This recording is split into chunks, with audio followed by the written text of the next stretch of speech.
Mercy Corps Managing Risk through Economic Development project combines market system development and best practices of community-based disaster risk reduction. We promote Nexus approach where we promote interventions that can simultaneously reduce disaster risk and promote income generation potential. In the month of August 2017, Nepal experienced extremely heavy rainfall that affected 35 out of 75 districts in the country.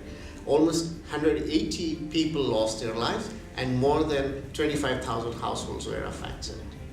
So in order to understand whether MRED led to households being more resilient after these flooding events, we interviewed households and asked them what resources did they have and what strategies did they use prior and during the flooding? How did they cope and how did they respond to the flooding? And then what impact did this flooding have on their livelihoods and well-being? So we compared these results with households living outside the MRED program area so that we could determine whether participating in MRED actually led to better outcomes. Household participating in Nexus activity poses more household-level capacities important for disaster preparedness, including saving household disaster risk reduction plan, improved agriculture techniques, and access to early warning system informations.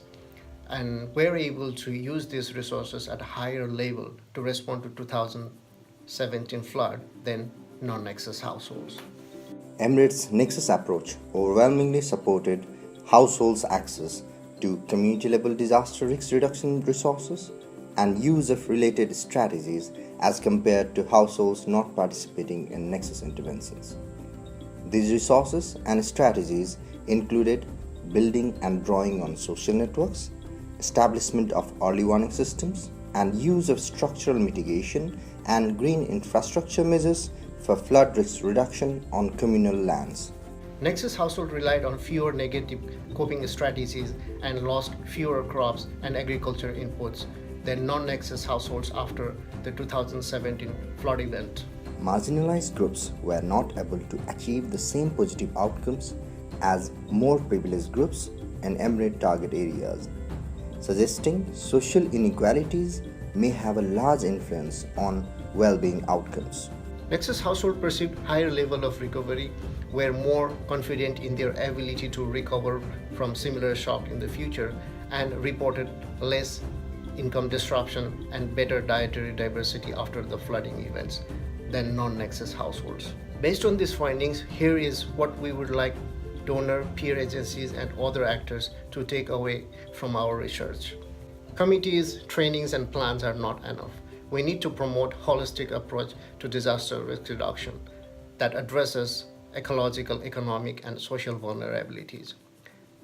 We must continue to use market-based incentive to nudge behavior and promote longer-term and sustainable investment in disaster risk reduction. Simply providing access is not enough either.